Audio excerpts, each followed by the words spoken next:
jou gedagtes by die huis hou of buite hierdie kerkgebou nou hou en ons fokus op hierdie ontmoeting met die Here Jesus Christus en daarna gaan ek voorgaan met gebed en na gebed wil ek maar vra asseblief Marguerite spontaan gaan ons 'n Engelse lied sing op die melodie van Liedboek 528 van die Pottebakker en die Klei. Kom ons word dan stil vir 'n paar oomblikke en dan gaan ek vir ons voor in gebed.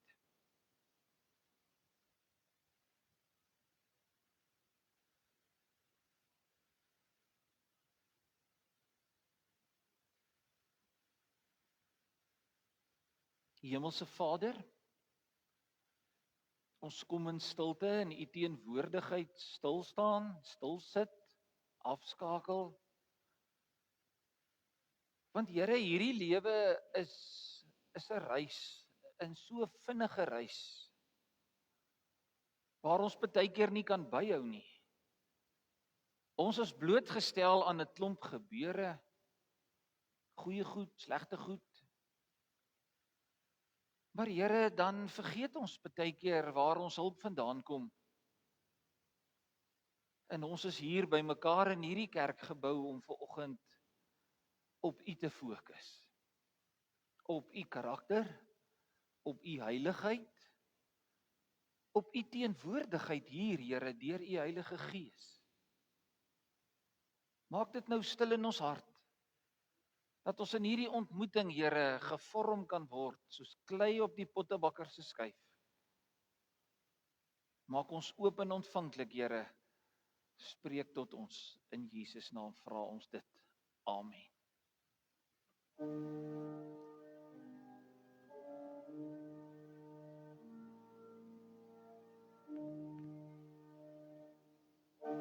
Thine way, Lord, have thine own way. Thou art the potter, I am the clay. Mold me and make me after thy will, while I am waiting, yielding and still. Have thine own way, Lord, have thine own way. Search me and try me, Savior, today. Wash me just now, Lord, wash me just now, as in thy presence humbly I bow. Have thine own way, Lord, have thine own way. Wounded and weary, help me, I pray. Power, oh power, surely is thine. Touch me and heal me, Savior divine. Have thine own way, Lord, have thine own way. Hold all my being, absolute sway. Forward thy spirit, till I shall see Christ only, always living in me.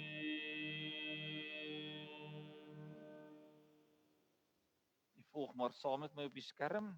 Ons eer God om sy liefde vir sondaars wat verlore was. Here, ons kniel aan u voete neer. God ontsien geen kruis, geen vloek, geen dood om sondaars te bevry nie. Here, u liefde is onpylbaar groot. God is die lig en die lewe, ver bo ons lof verhewe. Here, ons loof u omdat u die God van liefde is. Broer en suster, genade vir jou en vrede. Dit gee God wat ons hemelse Vader is. Genade en vrede, dit kom deur die Here Jesus Christus wat hierdie genade kom bewys het. Genade en vrede vir jou, alles bevestig deur die kragvolle werking van sy Heilige Gees. Kom ons sing dan 'n loflied tot eer van die Here, vonk 5.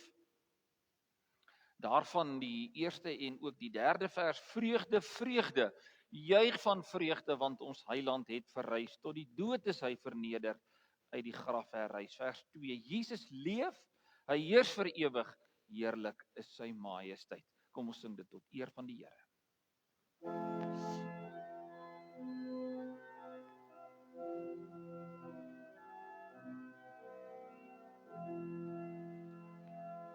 Vreugde, vreugde, juich van vreugde, want ons Heiland het verrys, tot die dood was hy verneder, uit die graf het hy herrys.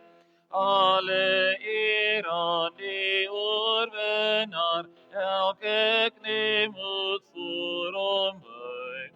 Jesus Christus is die Here, elke tong moet dit getuig.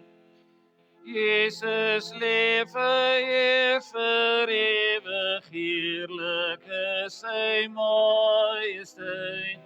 As gestuurde van die Vader, stuur hy ons na wêreldwyd. Hy bring heling, skenk bevryding, daarvan moet ons bly getuig. Vreugde, vreugde, juich van vreugde, want ons Heiland het verrys.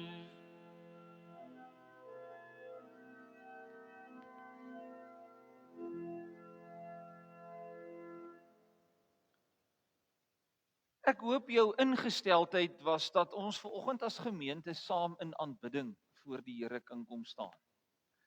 Die vraag daarmee saam is, met watter gesindheid is ek en jy vanoggend hier? Hoe moes ons onsself voorberei om as gemeente saam in die teenwoordigheid van die Here te kan wees? Nou daar's 'n verskriklike mooi teks in Micha hoofstuk 6 vers 6 tot 8. Jy ken dit hopelik baie goed. Waar Micha skryf, wat sal ek saamvat as ek na die Here toe gaan? As ek voor die hoë God gaan kniel, wat moes jy vanmôre saambring? Dan antwoord hy, moet ek met offers na hom toe gaan? Moet ek met jaaroud kalwers voor hom kom staan? Sal die Here duisende ramme aanvaar saam met 10.000 offers van olie? Moet ek my eersgeborene offer vir my sonde? Hom wat uit my liggaam kom vir my oortredinge? Mens, staan daar. Die Here het aan jou bekend gemaak wat goed is. Hy vra van jou dat jy reg sal geskied, dat jy liefde en trou sal bewys, en hoor hierdie woorde, dat jy bedagsaam voor die Here sal leef. Dis wat God vra. Bedagsaamheid voor die Here. Nou, ek wil u ook vanmôre graag help uit die wet van die Here uit. Hoe lyk so 'n bedagsame lewe? 'n Lewe soos kinders van die Here behoort te kan lewe. Nou ons weet die Here Jesus het die wet, die 10 gebooie kom vervul met die liefdesgebod. Maar die 10 gebooie, u ken dit ook, u het dit iewers al in 'n erediens gehoor, word 10 beloftes van die Here. Wanneer ek en jy hierdie beloftes van God aanvaar, kan ons nie anders as om dan bedagsaam voor God te kom lewe nie. Ek hou dit vanmôre aan jou voor. Die eerste gebod sê die Here, hy beloof, ek beloof, dat as ek die eerste plek in jou lewe inneem, jy geen ander gode sal dien nie. Ek sal die eerste en enigste plek in jou lewe hê. Die tweede gebod, as ek in jou hart is, sê God, beloof ek dat jy geen gesneede beelde van my sal maak nie. Dit sal nie nodig wees nie, want jy sal my beeld na buite toe uitdra. Die derde gebod. As jy my liefhet, sê Jesus, beloof ek dat my naam nooit in vloekwoord oor jou lippe sal wees nie, maar steeds in alle omstandighede in ere gehou sal word. Die vierde gebod. As ek die eerste plek in jou lewe het, sê die Here Jesus, beloof ek jou dat die Sondag die hoogtepunt van die week vir jou sal wees. Dit sal vir jou 'n vreugde wees om koinonia, dis maar gemeenskap saam met gelowiges te kan hê, 'n dag om nie na op te sien nie, maar 'n dag om na uit te sien. Die vyfde gebod. As ek in jou lewe is, beloof ek, sê die Here Jesus, sal dit vir jou 'n voorreg wees om jou ouers te eer en lief te hê. Dit sal nie vir jou moeilik wees nie, want agter hulle sal jy my sien, wat hulle uitgekies het en aan jou geleen is. Die sesde gebod. As ek die middelpunt van jou lewe is, sê die Here Jesus, beloof ek dat jy nooit iemand sal wil seermaak nie, wat nog te sê doodmaak. Die sewende gebod. Ek beloof dat as jy my liefhet, dit nie moeilik sal wees om aan jou huweliksmaat getrou te bly nie. Gee my die eerste plek in jou huwelik en ek sal julle liefde vir mekaar en julle geluk in my hande bewaar en vashou. Die agste gebod. As ek op die troon van jou hart sit, beloof ek dat jy nie daarop ingestel sal wees om iets van iemand anderster te vat nie.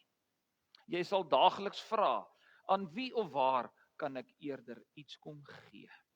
Die negende gebod. As ek in jou lewe is, sal dit nie meer vir jou lekker wees om van ander mense kwaad te praat nie. Ek beloof dat ek deur my gees in jou en van jou 'n loyale mens sal maak, wat van 'n ander geen woord sal sê, as dit nie iets goeds van daardie persoon is nie. Die laaste en die 10de gebod sê die Here Jesus, hy beloof, ek beloof dat ek deur my gees jou sal vul met dankbaarheid, dat jy niks meer sal begeer nie. Jy sal vergenoeg wees met dit wat jy het, met die besef dat God gee, soos wat hy dit nodig vind, en as hy gee, gee hy altyd genoeg, sodat niks jou sal ontbreek nie. Broer en suster, as ons dit lees, dan besef ons eintlik hoe ek en jy baie keer maar ver te kort skiet wanneer dit kom by die vervulling van die wet van die Here. En elke oortreding wat ons doen is reeds in die Here Jesus Christus ook vergewe en kom daar vir ons bemoediging om ons lewe dienooreenkomstig dan ook die wet van Christus uit dankbaarheid te gaan uitlewe. Ons is uit genade gered, sê Efesiërs 2 vers 8. Julle is uit genade gered en deur geloof. Ons verlossing kom nie uit onsself nie. Dis 'n gawe van God en daarom kan ek en jy maar hierdie 10 gebooie met dankbaarheid gaan lewe in dankbaarheid tot eer van die Here. Kom ons sing 'n loflied tot eer van die Here omdat hy ons uit genade gered het.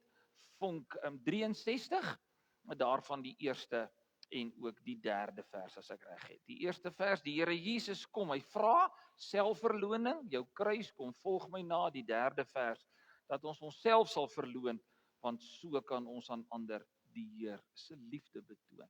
Vers 1 en vers 3 tot eer van die Here.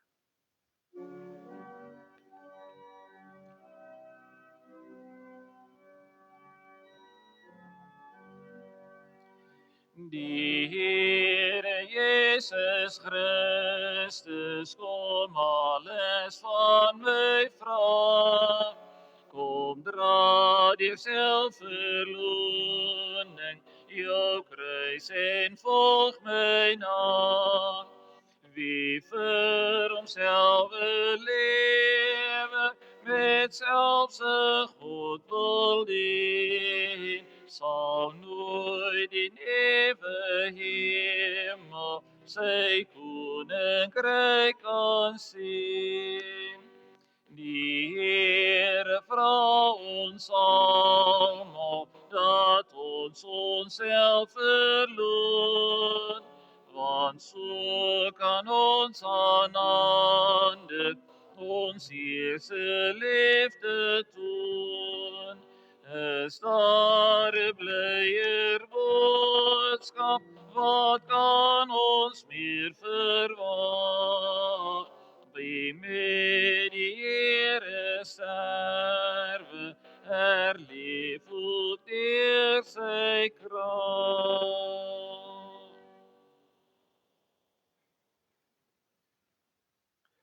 Kom ons buig ons hoofde in gebed.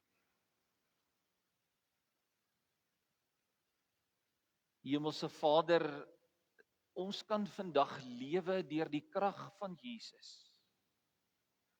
Ons is vrygespreek deur die bloed van die Here Jesus.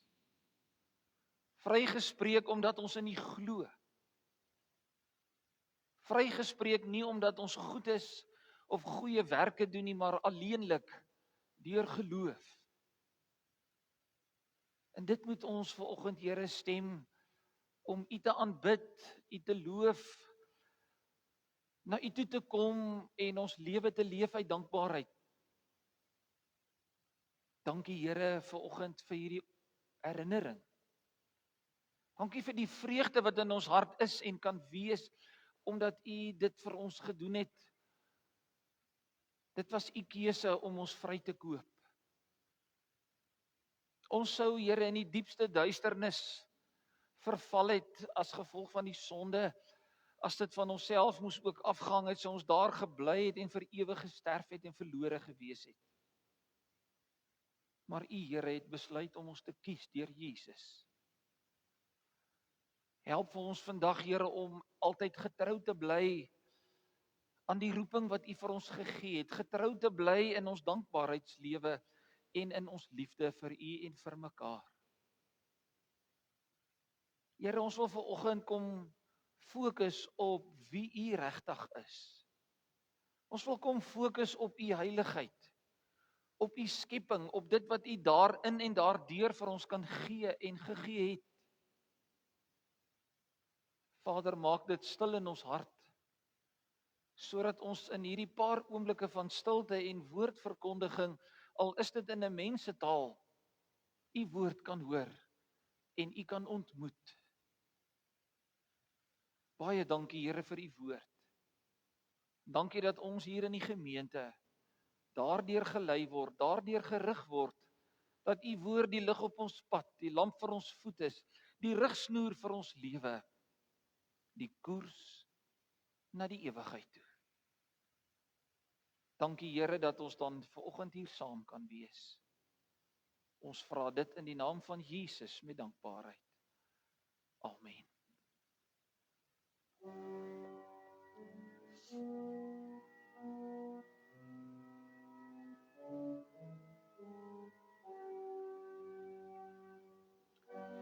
Heilig, heilig, heilig is die Heer. Heilig is die Heer God almagtig. Heilig, heilig, heilig is die Heer. Heilig is die Heer God almagtig. Wat was en is en weer sal kom. Heilig, heilig, heilig is die Heer. Waardig, waardig, waardig is die Heer. Waardig is die Heer God almagtig. Waardig, waardig, waardig is die Heer.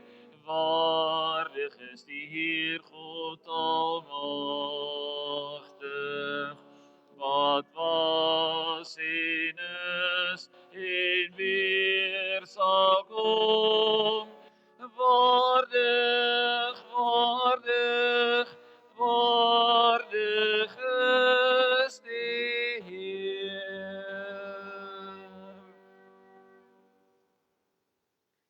Ek lees vanmôre saam met jou Genesis 1. Genesis 1.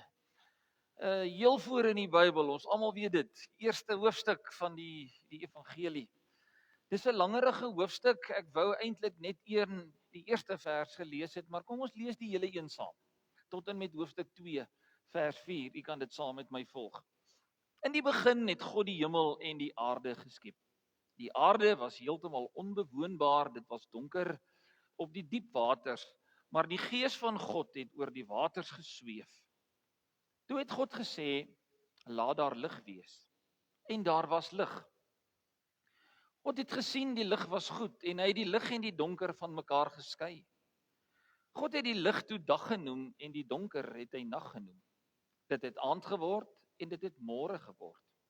Dit was die eerste dag. Toe het God gesê, laat daar 'n gewelf wees tussen die waters om die waters van mekaar te skei. So het dit gebeur. God het die gewelf gemaak en die waters onder die gewelf geskei van die waters bo die gewelf. God het die gewelf hemel genoem. Dit het aand geword en dit het môre geword. Dit was die tweede dag. Toe het God gesê, laat die waters onder die hemel op een plek bymekaar kom, sodat die droë grond sigbaar word. So het dit gebeur. God het die droë grond aarde genoem en die waters wat bymekaar gekom het hy see genoem. En God het gesien dit is goed. Toe het God gesê, laat daar uit die aarde groenigheid voortkom, groenplante wat saad gee en vrugtebome op die aarde, wat elkeen na sy aard vrugte dra en waarvan die saad in sy vrug sit. So het dit gebeur. Die aarde het groenplante laat uitspruit wat elkeen na sy aard saad gee en bome wat vrugte dra met die saad daarin, elkeen na sy aard. En God het gesien dit is goed. Dit het aand geword en dit het môre geword. Dit was die derde dag. Toe het God gesê, laat daar ligte wees aan die hemelgewelf om dag en nag van mekaar te skei. Hulle moet ook as tekens dien om seisoene, dae en jare aan te dui. Hulle moet ligte wees aan die hemelgewelf om op die aarde lig te gee. So het dit gebeur. God het die twee groot ligte gemaak, die grootste om bedags te heers, die kleiner lig om snags te heers en ook die sterre. God het hulle in die hemelgewelf geplaas om op die aarde lig te gee, om oor die dag en nag te heers en om lig en donker van mekaar te skei. En God het gesien, dit is goed. Dit het aand geword en dit het môre geword. Dit was die vierde dag. Toe het God gesê, laat die waters krioel van lewende wesens en laat daar voëls onder die hemelgewelf oor die aarde vlieg. God het die groot seediere geskep en al die ander lewende wesens waarvan die waters krioel, almal na hulle aard.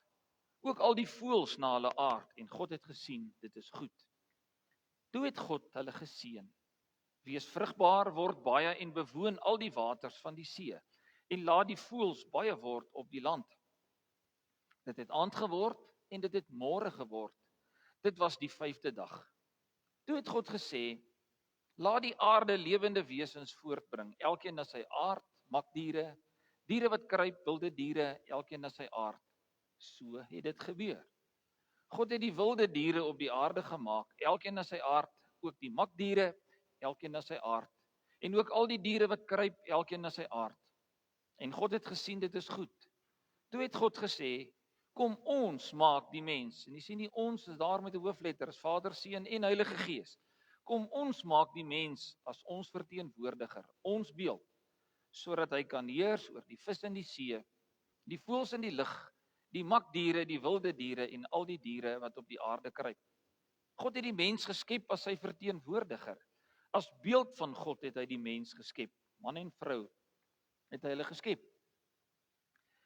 Toe het God hulle geseën en vir hulle gesê, wees vrugbaar, word baie, bewoon die aarde en bewerk dit. Heers oor die vis in die see, oor die voëls in die lug, oor al die diere van die aarde, ook oor die diere wat op die aarde kruip. Verder het God gesê, let op, ek gee aan julle al die plante wat saad gee op die hele aarde, ook al die bome wat vrugte dra en saad gee. Dit sal julle kos wees.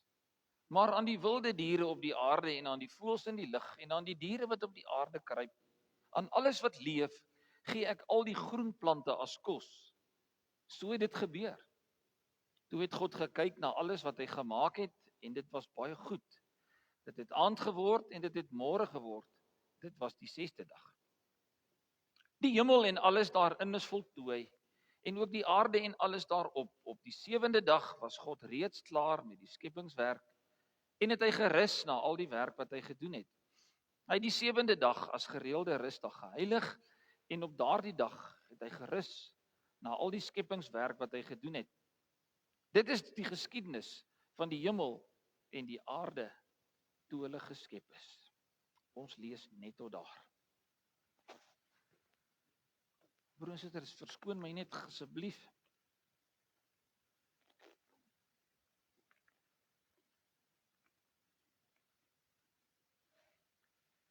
Liewe gemeente, hierdie versie is mos nog verseker nie aan my en jou onbekend nie. Ek dink jy het van kindsbeen af, is dit dalk saam met Psalm 23, die eerste versie wat jy gelees het, wat jou ma vir jou gelees het, is die skepingsverhaal. In die begin het God die hemel en die aarde geskape. Die verhaal is so bekend aan ons, dat ons eintlik een belangrike kern van hierdie versie eintlik mis. Hierdie vers wil vir ons baie meer sê as dit wat ons hier lees. Dit wil vir ons meer sê oor die Skepper as oor die skepping.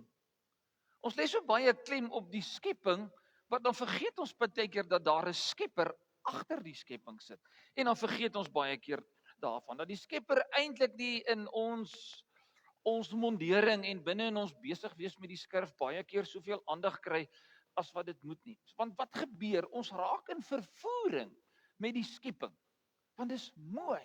Ons het nou gelees hoe mooi is dit. Dis goed. Mens staan verstom as jy daar buite in die natuur kyk en jy na die sterrehemel kyk en die son en die maan en die plante en alles kyk en dan bestudeer die mens, lyk dit vir my baie keer eerder die skepping as die Skepper. Gaan kyk maar hoeveel moeite word gedoen om te kyk wat binne die skepping self aanwesig is. Dan word alles met mekaar vergelyk, die son en die maan en die sterre en die planete, alles word met mekaar vergelyk. Maar ons aandag word eintlik maar baie afgetrek van hom wat agter alles sit. Van die Skepper, God Vader, Seun en Heilige Gees. Nou liewe gemeente, wat is die gevolg daarvan? Wanneer 'n mens die twee goed omdraai, wanneer jy groter aandag aan die skepping gee in plaas van aan die Skepper gee, dan gebeur dit dat 'n mens begin bespiegel, jy begin 'n bietjie twyfel oor hoe die skepping nou eintlik plaasgevind, hoe die aarde ontstaan. Dan begin mense nou redeneer en ek gaan nou nie vanmôre daarby stil staan nie. En dis waar die evolusie teorie bietjie ter sprake kom en ek het nou vir hierdie week vir die eerste keer 'n woord geleer dat daar so dinge soos 'n teïstiese evolusie. Met ander woorde, evolusie wat baie mense dan amper sê, hoorie, daar's iets soos 'n Big Bang of dit het met tyd het evolusie plaasgevind, maar die woordjie teïstiese evolusie beteken God is wel die Skepper, sê hulle, maar hy maak gebruik van evolusie. Nou ja, ons kan op 'n ander dag daaroor praat. Ons gaan nie vanoggend in detail daarin gaan nie. Al wat ek vanmôre van oortuig is dat God by wyse van die spreek van 'n woord alles geskep het. Dis my oortuiging. So broers, er so baie word daar oor die ontstaan van die skepping gepraat, daaroor geredeneer en dat die eintlike boodskap van Genesis 1 dan nie heeltemal tot sy reg kom nie. En ons kan seker maar onsself die skuld daarvoor gee, omdat ons fokus baie keer op ander plekke lê. Soos ek reeds gesê het, op die skepping self, in plaas daarvan dat dit op God self lê. En ons leer ons kinders so. Ons het ons kinders so groot gemaak en 10-1 die klem dan op die verkeerde plek geplaas. Of eintlik maar eerder op die sekondêre geplaas, in plaas van op die primêre. En nou weet ons ook studies is verskriklik belangrik, veral vir die sterrekundiges en die wetenskaplikes. Jy sal onthou so 'n klompie jare terug, is heelwat jare terug het die sterrekykers of iemand, ek kan nie eens meer onthou nie, waar is die ouens wat in die wetenskap is, weer 'n groter teleskoop gemaak om verder in die hemelruim te kan inkyk.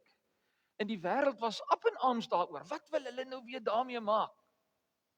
Ek het nogal gevoel, hoe meer hulle van die skepping gaan ontdek, hoe meer gaan hulle van God ontdek. Hoe meer gaan hulle die grootheid van God raak sien. So broers, daar soveel pogings al aangewend om te kyk hoe lyk die sterreruimte, hoe lyk die skepping. Hoe lyk alles?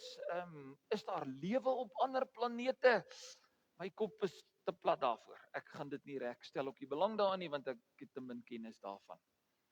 Daarom broer, kyk die wêreld met groot oë dalk vanmôre na die kerk, na jou en my, wanneer ons vir die wêreld kom sê, ons gaan nie op die skepping as sulks nou op die sterre en goed fokus nie. Ons wil eerder fokus, waar kom dit vandaan? Wie het dit geskep? Wie sit agter hierdie skepping? En ek dink Genesis 1 vers 1 gee vir ons 'n verskriklike duidelike boodskap vir ons tyd, vir hierdie moderne tyd vandaan. En daarom moet ons in hierdie vers dalk eerder raak lees dat dit hier gaan oor God die skepper as oor God wat die skepping geskep het. So hierdie versie broers is amper 'n tipe van 'n inleiding tot die res van die evangelie, want hy begin by God en sy skepping. Nou liewe gemeente, dis baie interessant as 'n mens nou hierdie skepingsverhaal oor en oor lees en jy dink 'n bietjie oor wat alles daar gebeur het. Dan begin hierdie versie met in die begin. In die begin, en dit moet ons gedagtes bietjie terugvat na die begin toe. In die begin. Waarna verwys dit? Aan 'n tydperk toe die hemel en die aarde nie bestaan het nie. In 'n tydperk toe hier absoluut niks op aarde was nie. En ek dink dis bietjie buite ons begripsvermoë om dit vanmôre te verstaan. Dat die Here kom skep het en ek en jy vanoggend moet dink, maar ek wil gou vra dat jy daar waar jy sit, broer en suster, net gou bietjie daaraan dink. Mens wil amper sê jou brein kan ontplof as jy oor hierdie goed begin nadink. Dit maak eenvoudig nie vir my en vir jou sin nie. Maar hoe het in die begin gelyk?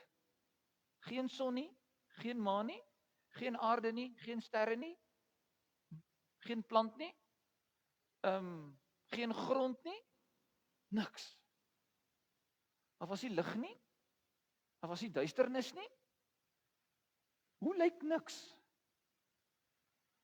Nou broers, as ek vandag vir jou moet vra hoe dit lyk, wil ek gee jy moet gou 'n bietjie dit probeer beskryf. Hoe lyk niks?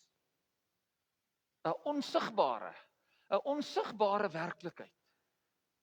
Iets wat nie bestaan nie. En ek en jy gaan binne in ons denkraamwerk, gaan ek dalk kan jy vir my sê, maar ek was al in 'n woestyn. Hoe lyk 'n woestyn? Beskryf gou vir my, wat sien jy in die woestyn? Dan gaan jy vir my sê ek sien sand.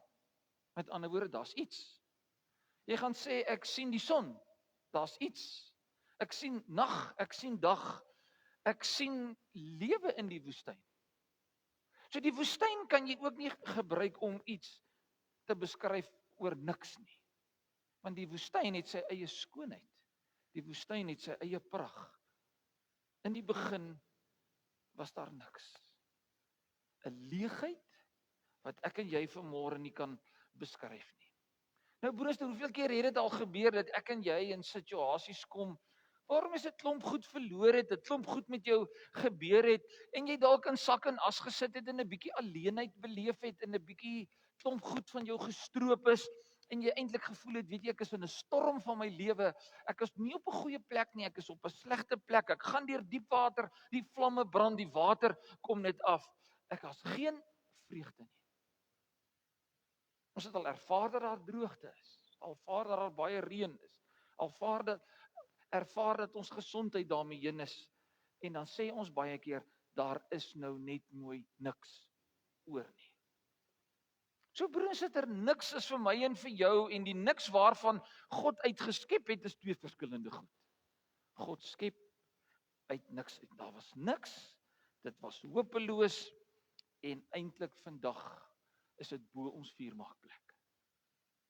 Dat God uit hierdie verlate leegheid dan iets kon skep het.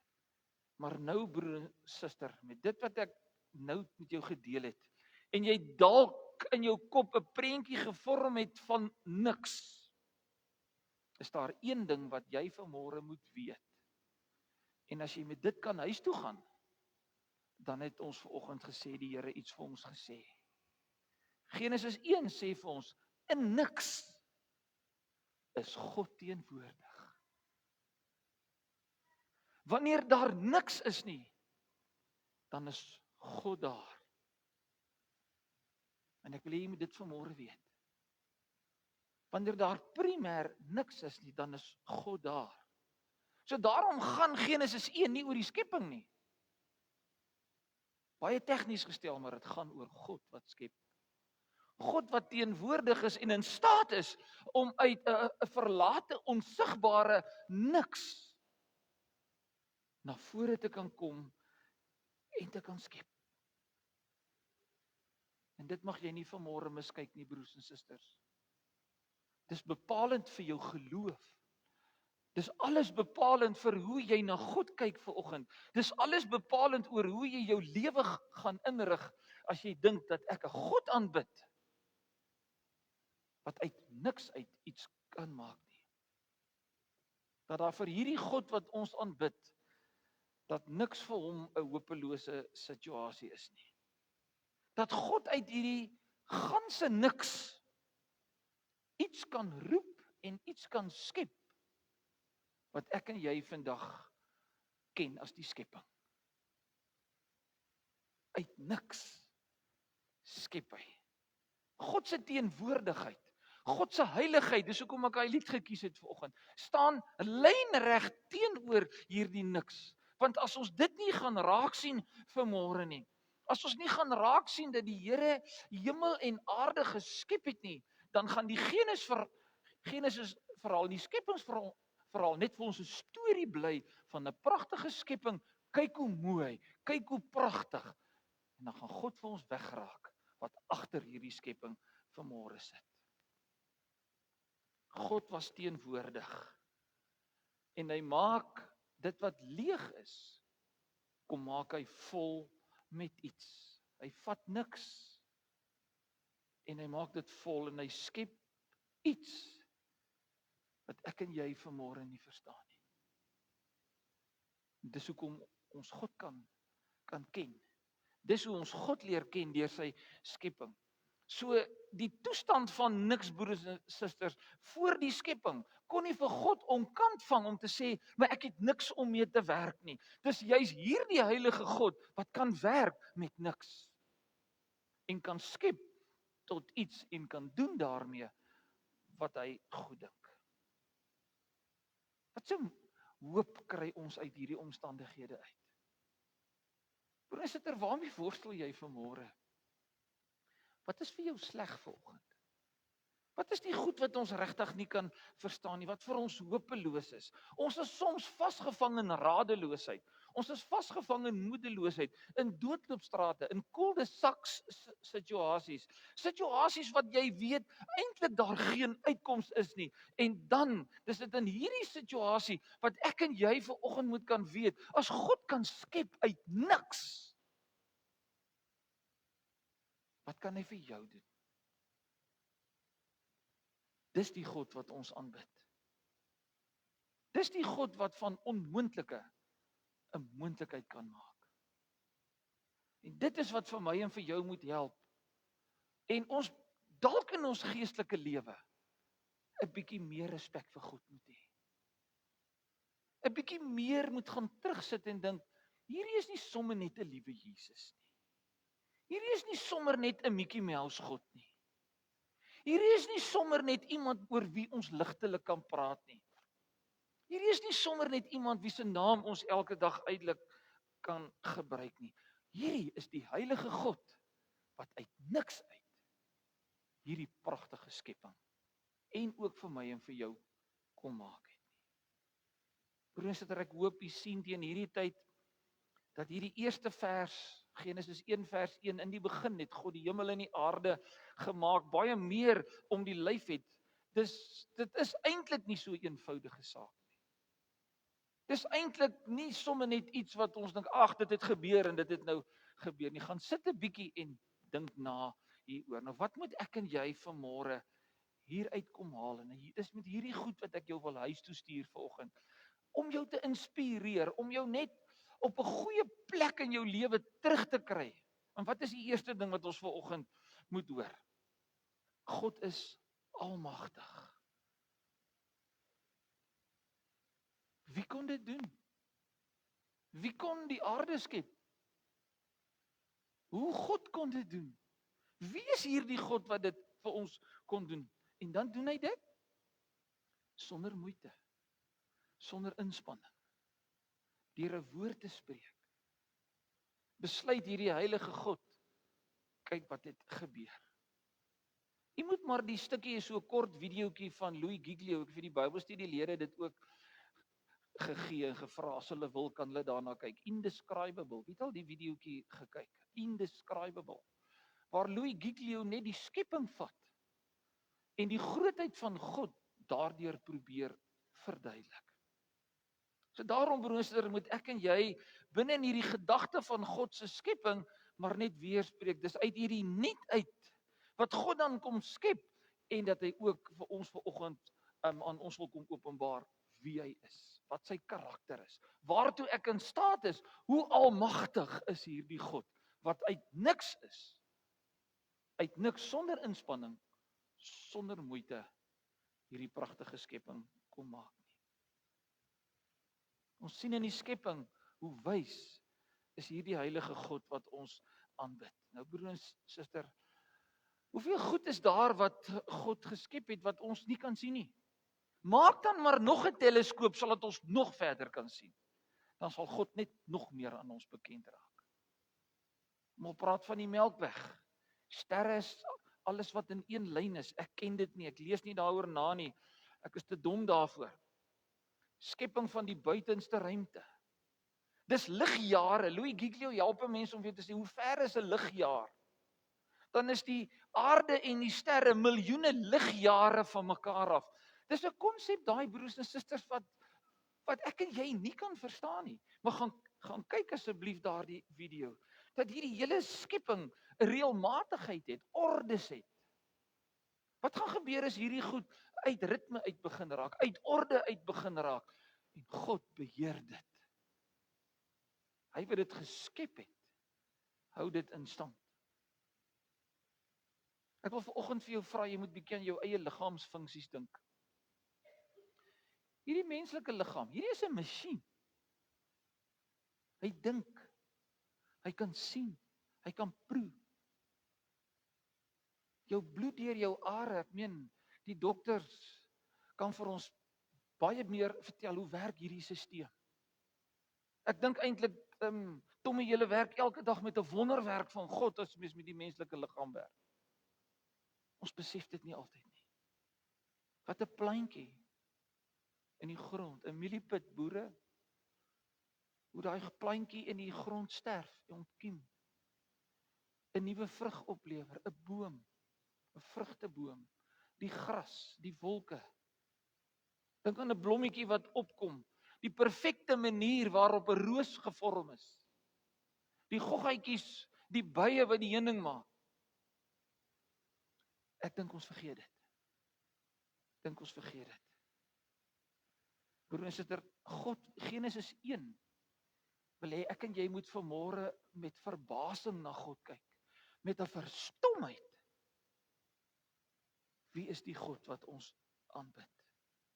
Sodat ons weer kan verstaan dat ek en jy ook die produk is van iets wat uit niks geskep is. Uit die stof, ek en jy wel uit die stof van hierdie aarde uit. Van stof is ons gemaak en tot stof sal ons terugkeer. Die derde ding wat Genesis vir ons sê, hy sien ons moet die trou van die Here raak sien, sy versorging. Hy sê vir ons in die Nuwe Testament, kyk na die mossies. Wie sorg vir hulle? Hulle oes nie, hulle saai nie. Maar God sorg vir hulle. Weet ons vanmôre dat God dit geskep het. Bring dit my en jou op die punt waar ons opnuut lof en dank en eer aan God kan bring. Die skepping herinner ons aan die liefde en genade van God. Hierdie skepping is aan die mens gegee om te onderhou. Hierdie skepping is gemaak sodat dit tot eer van God kan wees. Broers, dis die doel van God se skepping, sodat hierdie wêreld hom kan dien en kan eer en gehoorsaam aan hom kan wees. en dat die mens hom ook kan bewerk en kan bewaak. Maar wat doen die mens met hierdie pragtige skepping? Hy verwoes dit sodat daar amper weer niks oorbly. Die keuse waarmee God die mens geskep het om in 'n verhouding met hom te staan en hom gehoorsaam te wees, kom verwoes hy. Die mooi van alles word deur die sondeval vernietig. Die Romeine brief sê, dis nie net ek en jy wat sug oor hierdie sondeval nie, die skepping sug ook daaroor. Die skepping sien ook met verwagting daarna uit dat Jesus Christus weer sal moet terugkom. Maar broers, God het nie om kant laat vang deur hierdie dinge, dat dit nou 'n cul-de-sac situasie is nie. Daar's 'n hoof gegee aan hierdie skepping. Jesus Christus, wat weer dit wat verwoes is kon heel maak. Wat dit wat die sonde kon verwoes het weer kon heel maak. Johannes 1, in die begin was die woord daar, en die woord was by God, en die woord was self God. Die word van Jesus gepraat.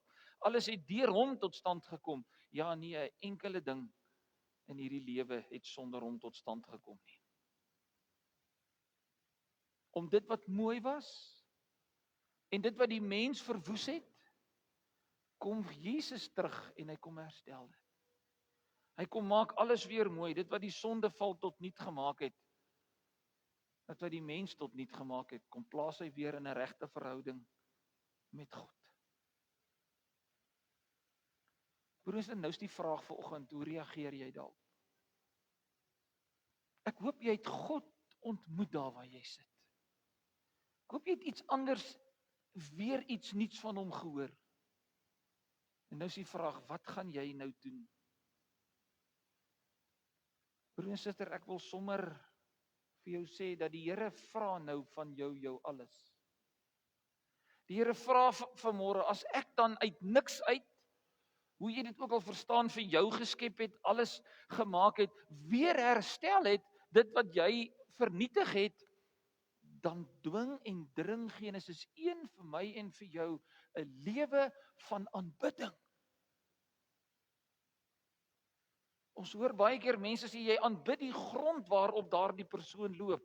Hierdie is baie meer as dit, dat hierdie skepping van God uit niks uit nie vir my en vir jou moet bring op die punt waar ek kan sê, Here, ek aanbid U as die hoogste, enigste, waaragtige, heilige God en ek vertrou U met my hele lewe. Want as dit nie gebeur nie, dan sal ek en jy in hierdie lewe 'n hopelose situasie beleef. Dit behoort my en jou elke dag te dwing en te dring om op te staan. En wanneer jy jou kop uit die venster uitsteek en jy hierdie skepping voor jou sien, van die son wat opkom, of die maan wat opkom, of die sterre in die aand, of die bome en die blare, of die beeste en die skape, dat ek en jy net, wil ek amper sê as ware, met ons gesig op die grond kan neerval en te kan bely en te sê, Here, U is my God. Dis wat Genesis 1, waartoe Genesis 1 vir my en vir jou vanmôre moet lei. Ons moet kan besef, dis hy wat ek aanbid, dis hy wat oor my lewe regeer. Al verstaan ek nie vanmôre alles nie. Beteken dit dat ek en jy vanoggend die Here kan vertrou? Omdat hy vir jou en vir my voortgebring het uit niks nie. In die begin het God die hemel en die aarde geskape. En hy wil net hê vanmôre dat jy ook deur sy skepping vir hom moet raak sien. Ons praat in die teologie van die algemene openbaring van God en die besondere openbaring van God. Die algemene openbaring, skepping. En dan die besondere openbaring, die woord, die Bybel, Jesus Christus. Daarom, broer en suster, wil ek vandag vir jou kom moed gee. Wat jou lewe ook al is, was, gaan wees, onthou een ding, al voel dit vir jou soos niks, al voel dit vir jou na chaos, dat jy kan weet, God is daar teenwoordig. God is deur sy Heilige Gees in jou hart teenwoordig. As hy uit niks uit kon geskep het, waartoe is hy in staat om my en jou lewe te kan verander? By 'n siekbed, by die dood, by jou emosionele moeilikheid, by jou persoonlike bekommernisse en ook jou worstelinge? Weet dit vanmôre. Dis hy wat by jou teenwoordig is. En dis hy vir wie ons vandag aanbid as die almagtige God. Amen. Ek gee vir jou 'n paar oomblikke om hieroor na te dink.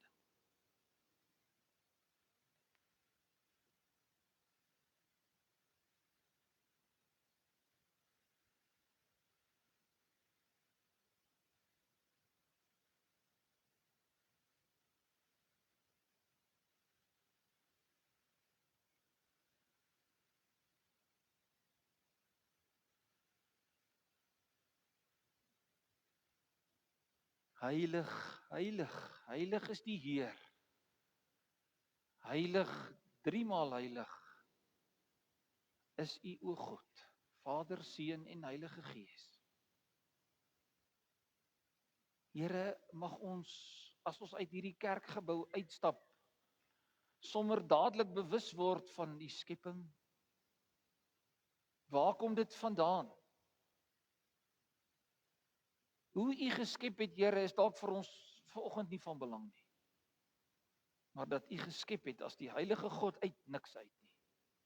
Dit moet ons vanoggend bring op 'n punt van diepe aanbidding, eerbiedigheid, respek vir hierdie heilige God oor wie ons lewens, onder wie ons lewens staan en oor wie U regeer.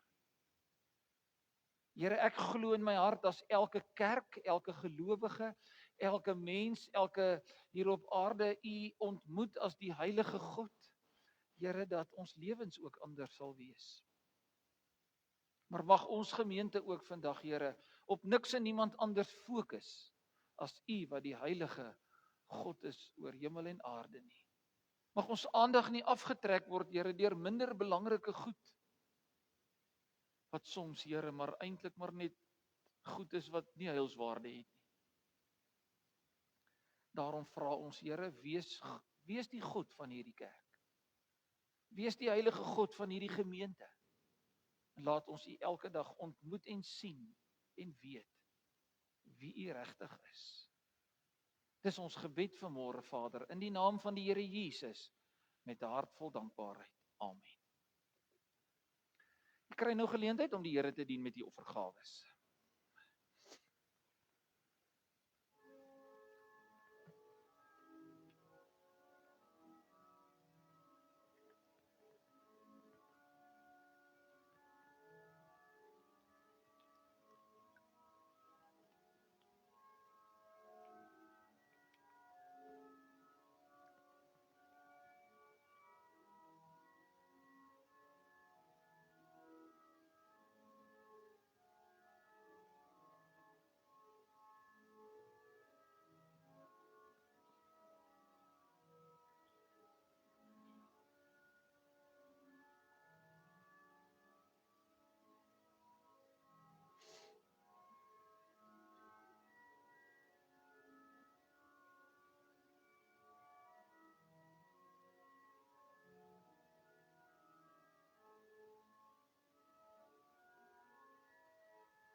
Aan U, o God, ons lof en ons dank, ook vir dit waarmee U ons hier op aarde seën.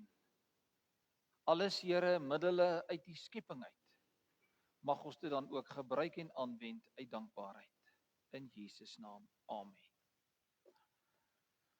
Kom ons sluit af met 'n ou bekende lied wat ons almal van kleintyd af ook ken, op berge en in dale en oral is my God, waar ons ook telke male mag swerwe. Vers 2, sy troue Vader oë sien alles van naby. Ons leef uit sy vermoë. Vers 4, roem Christen, heel my lewe is veilig in my God. Kom ons sing dit tot eer van die Here.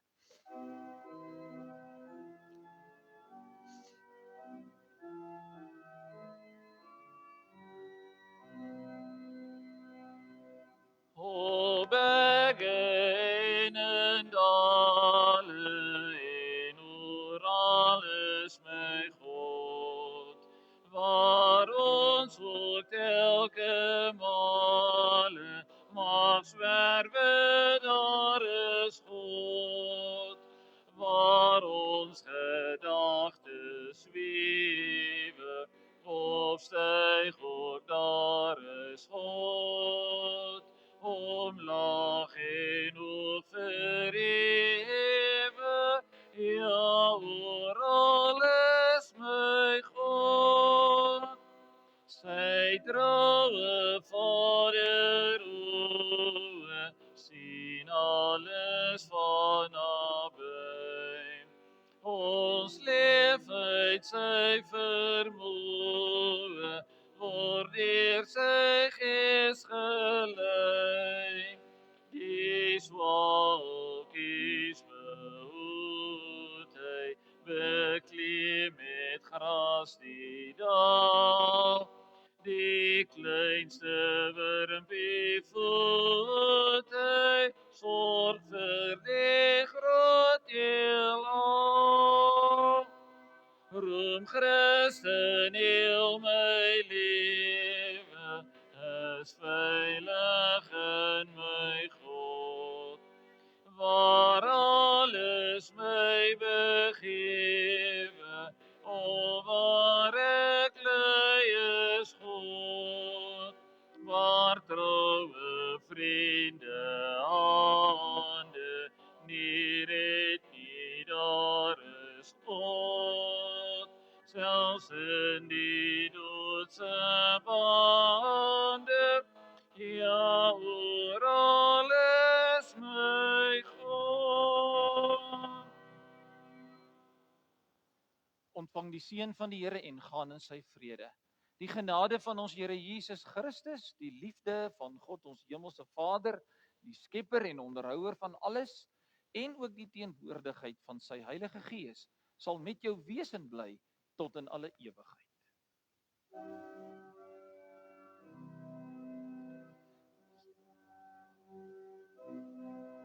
Prys U naam, o Heer, sing amen, amen, ons prys U naam, o Heer, sing amen, amen, o Heer, amen, ons prys U naam, o Heer.